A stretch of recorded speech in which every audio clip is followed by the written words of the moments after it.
Szavaztok, szép jó napot! Mindenkit nagyon nagy szeretettel üdvözlünk Szoki konyhájából. A mai nap is érezzétek nagyon jó magatokat nálunk.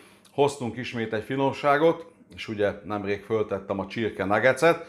Hát ezzel kapcsolódóan elhoztam nektek a sajttal töltött pulyka mellett. Lesz benne hasonlóság nyilvánvaló, itt is kuttárral fogunk dolgozni. Megmutatom azt a kis főzelék feltétet, vagy akár HHB mellé, házi hasábburgonya mellé elkészítendő sajtos pulykamell tallért, vagy akár gömböket, majd megmutatom, hogy miket lehet csinálni belőle, amit ha kivesztek a mélyhűtőből, vagy éppen ha frissen készítitek, és frissen kisütitek, egy tökéletes, nagyon hálás végeredmény, és ugye nincsen benne semmiféle kötőanyag, de hát mutatni fogom nektek. Amit felhasználunk, pulykamell, amit láthattok, és a pulykamellel egyébként nincs semmi nagy technológia, egyszer föl fogom kockázni, és egyből tesszük be a kutterba. Itt kétféle megoldás is lehet, vagy előre fűszereztek, vagy éppen amikor össze van már kutterelve, akkor beleteszitek a fűszert, majd én is eldöntöm. Nincsen jelentősége igazság szerint, érzéssel kell fűszerezni, bele kell vinni a jó ízeket, és lényegében ennyi. Félkemény sajtot fogok felhasználni, ami jelen esetben egy gouda sajt, de trapista, pannonia, ami nektek a kedvencetek, bele lehet tenni. Egy nagyon pici parmezánt hoztam a tetejére, ez tényleg elenyésző, hiszen tudjátok, a parmezán azért intenzív sajt, de adunk neki egy kis löketet, mi nagyon szeretjük, de természetesen a receptből ki lehet hagyni. Amivel még dolgozunk, ugye magát mutattam a kuttert, akinek nincsen kis kuttergépe otthon, az nyilvánvaló darálóval is tud dolgozni, csak a kellemes hatás érdekében bele kell helyezni a darálóba a kis lukú tálcsát, a legkisebb lukut, és legalább 3-4-szer át kell darálni, tehát egy darálás nem elég, az olyan picit fasírt jellegű lenne, nem tudnátok rendesen, még formázni tudnátok, de higgyétek el, sütés közben szétnyílna. Na, de majd mutatom itt a lényeget. Fűszereket megmutatom nektek nagyon gyorsan, ami a húshoz kerül, az fehérbors, só, fokhagymapor, itt ezt a fejezetet le is zártuk, és ami a sajthoz kerül magába, össze fogom keverni egy kis zöld petrezselyemmel szárított, itthon szárítottam, tudjátok, nagyon sok ilyet csinálok, és egy piculnyi szerecsendió, ennyi az összes, azonnal el is kezdem, és mint említettem, egyszerűen a pulykát össze fogom csak kis kockákra vágni. Amit érdemes elmondanom a pulykamellről azért, mielőtt összekockáznám, ugye úgy szintén a csirkénél, mint a pulykánál is, azért előfordulnak olyan részek, és itt mutatom is nektek, ez a vastagabb háttyás rész. Na most ennél a receptnél is nagyon fontos, hogy ezek semmiféleképpen ne kerüljenek bele, tehát egyszerűen lebontjátok a színtiszta húst, és nézzétek meg, itt már meg is láttátok ezt a háttyás részt, tehát mindenképpen ez is kerüljön ki belőle, hiszen amikor majd kuttereznénk, akkor ez egy elég kellemetlen dolog lenne benne. Egyszerűen megfogjátok, és így föntről elkezditek lefejteni. Ha itt úgy látjátok, és úgy látom én is, maradt egy kevés hús rajta, akkor kezét csókolom, le lehet bontani, tehát a lényeg csak a színtiszta hús. Úgy szintén ezt is le fogom szedni itt, ez pár mozdulattal le is jön, visszafele is lehet egyet vágni, tehát amit láttok, a színtiszta hús, és ugye lényegében ezek a nyesedékek akár darált húsba, akár a húslevesbe passzolnak. Jöhet a fölszeletelés, és nézzétek meg, mint színtiszta hús terén, ezt kell kapni, megfogom, és ilyen apró kis kockákra föl fogom azt vágni. Itt már nincsen jelentőség, hogy ez pontosan mekkora, hiszen megy a kutterba, és gyönyörű szépen át fogjuk azt dolgozni. Sóval fogok dolgozni elsőképpen, itt teáskanálnyi, másfél teáskanálnyit fogok felhasználni, fokhagymaporból, egy konszomés kanál, tudjátok, ez az a kanál, amit a csészelevesekhez adnak, tehát egy nagyon picivel kisebb, mint az általános, nagytányéros leveses kanál. Jöhet a fehérbors, hát itt megint ízlés szerint, én most kb. Egy 8-10 karikát fogok beletörni. Szeretjük a fehérborsot, de itt mindenki eldöntheti, melyik borsfajtából és mennyit fog használni. Mielőtt összekeverném a fűszerezett pulykahúst, egyetlen egy mondat, nem húzzuk az időt, csak ezt is érdemes tudni, egyetlen egy éjszakával előtte, ezt már meg tudjátok csinálni, Tehát, ha úgy gondoljátok és tudjátok, másnap egy ilyet készítetek, akkor egy nappal előtte már be lehet fűszerezni, össze lehet keverni, vagy ilyen állapotba, vagy a pépesített állapotba el lehet tenni a hűtőbe. Ennyit szerettem volna csak elmondani. Jöhet a sajtnak a befűszerezése.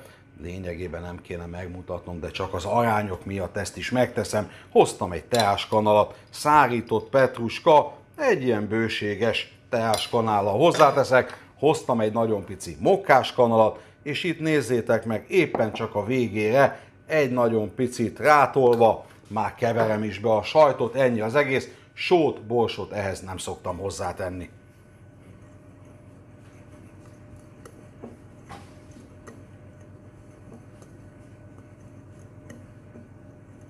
Belehelyeztem egy adag húst a aprítógébe, a kuttergébe, lényegében arra kell odafigyelni, ez egy alsókéses kutter, nem szabad nagyon teletenni, hiszen az alját teljesen elpépesíteni, és nem tudná normálisan megdolgozni ezt a pépet, tehát ezt az 1 kg, pontosabban 900 g mennyiséget 3 részletbe fogom megtenni, és körülbelül, ha elszámoltak egy 10-15-ig, akkor pont jól is lesztek. Mutatjuk nektek itt a végeredményt, hogy ti is mit fogtok kapni. Nézzétek meg, egy kanállal meg tudom mutatni nektek, egy nagyon kellemes, pépes, kenhető pulykahúst kaptatok, nézzétek meg, csodálatosan fogunk vele dolgozni. Lényegében innentől jöhet a formázás, töltés, panírozás és a sütés. A másik 2 adaggal is gyorsan megteszem, ezt azonnal itt vagyunk.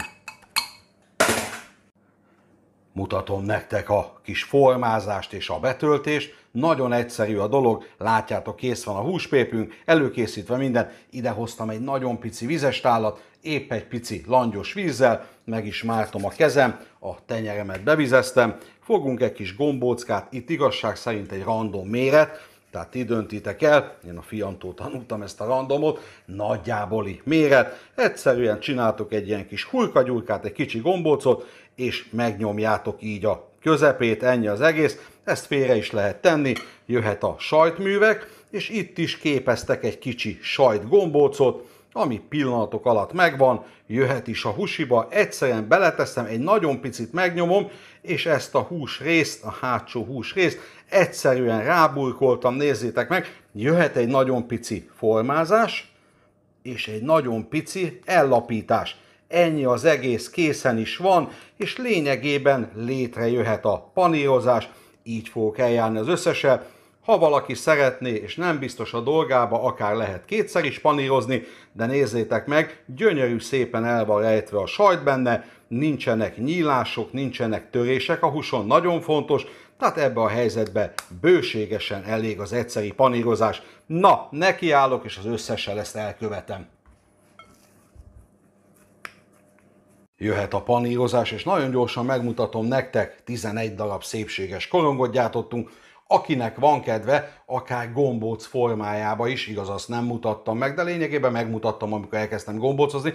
Tehát gombóc formába is ezt ki tudja sütni, és akkor egy kis sajttal töltött pulyka gombóca van. Én sokkal jobban szeretem ezt a lapított verziót, amit még nem említettem, egy nagyon pici zsírral kikentem a tálcát. Ti is tegyétek meg, hisz látjátok, nem ragad oda, nagyon kényelmesen tudunk dolgozni. Liszt, tojás, morzsa, tojásba épp egy pici só, és hoztam ide nektek egy tányért magammal, nem ebbe a videóba, csak hát amikor eszembe jut valami, azt is megmutatom nektek. El van repedve ez a mélytányérunk, és ugye hát már a koppanásából is lehet hallani, hogy ez egy sérült tányér, és sokszor nem is látjátok ezt a repedést. Annyit kell tenni ilyenkor, hiszen nehogy a gulyásleves, húsleves, palócleves tűzforron a lábatokon kössön ki, egyszerűen el kell törni a tányért, és úgy kell kidobni. Itt a repedés miatt ez nagyon könnyen, és majd meglátjátok, látjátok? Ennyi volt az egész, törjétek el, legyen tányértörés, mielőtt baj lenne. Na, ezt odébb is teszem, ha már tányért is törtem. Liszttojás, morzsa, annyi az egész, jobb és balkezes technológia, ahogy ismeritek. Először lisztbe, mondjuk a bal kézzel, jobb kéz jöhet a tojgliművek, és azt is említettem, akár egyszer, akár 2-szer is be lehet ezt panírozni, rátok van bízva, én ezt egyszer fogom megtenni. Lisztes kéz, és ugye nem lesz csirizes a mancsotok. Ennyi az egész. Itt ebbe a pozícióba, még ha gondoljátok, egy nagyon-nagyon picit el lehet, nézzétek meg, lapítani, és már mehet is a forró zsiradékba. Pontosabban van itt még egy kis dolgom. El is kezdhetjük a sütés, jelen esetben csak 8 darabot fogok kisütni, 3 darab megy a mélyhűtőbe. Itt a sütés annyi, ide teszitek a kezeteket, amikor már süti a tenyereteket, akkor jó a zsiradék, vagy javaslom mindenkinek, és sokszor említettem, érdemes megvenni azt a hőmérőt, hogy biztosan tudjatok menni. 170-180 Celsius fokos az olaj, de természetesen zsiradékba is ki lehet sütni. Mehetnek be a pulykák, és gyönyörű szépen meg fogjuk sütni. Ennek a húsnak nem kell sok sütési idő. Egyelőre 3-at teszek be, de tudjátok, mit legyen a 4-es felállás. Itt az a lényeg, hogy nem szabad nagyon halmozni, tehát ez azt jelenti, hogy nem szabad sokat beletenni, hiszen akkor nagyon hamar visszahűl a zsiradék, és akkor szinte elázik az egész hús. Itt az a lényeg, szép ropisra pár perc alatt meg fogjuk sütni a húsit. Eltelt körülbelül 6 perc, és folyamatosan mozgattuk a húsokat. Ugye nagyon fontos, gyönyörű szép színe van mind a két oldalt. Ebbe a pillanatban el is kezdhetjük kivenni. Nézzétek meg, sajttal töltött, jóságos pulykamell. Ennyi az egész, és azonnal hozom a következő fordulót. Gyönyörű szépek lettek.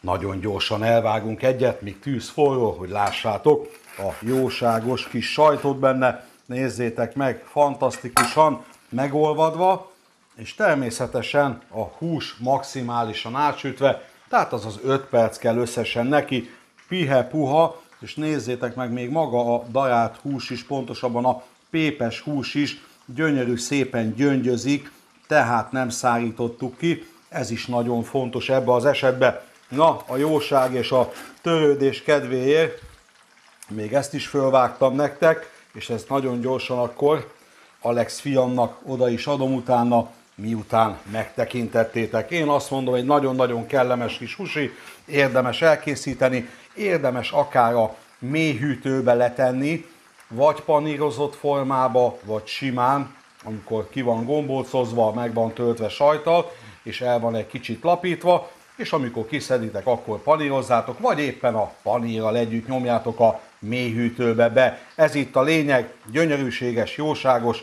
jövünk és tálalunk azonnal. Kitálaltuk a sajttal töltött pulykát, Alika már megkapta a magáét, ő már be is ebédelt belőle, mutatjuk nagyon gyorsan nektek a végeredményt, de hiszen láthattátok, fölvágtam egyet-kettőt, nagyon szépek lettek, tartalmas, finom, a sajtnak nagyon kellemes, intenzív íze van, ugye belecsempésztünk egy nagyon kicsi ízletes, tehát hogy mondjam nektek, ízes sajtot is, ugye ami a parmezán által történt meg, egy kicsit felturboztuk, na de hát ha nem tesztek bele parmezán, a sima natur bármelyik sajttal is nagyon ízletes, ott legyenek a fűszerek, főleg a húspépbe, nagyon fontos, és tényleg azt mondom nektek, bármikor rendelkezésedekre áll ez a finomság, akár egy gyors vendég érkezésekor, kiveszitek a mélyhűtőből, kezit csókolom, 10 percet hagyjátok, már mehet is bele a zsiradékba. Hát fogadjátok nagy-nagy szeretettel, fogyasszátok el jó egészséggel, úgy, mint a csirke nuggetset, ezt a nagyon finom sajttal töltött pulyka mellett is ajánlom nektek. Szavaztok, jó egészséget kívánok!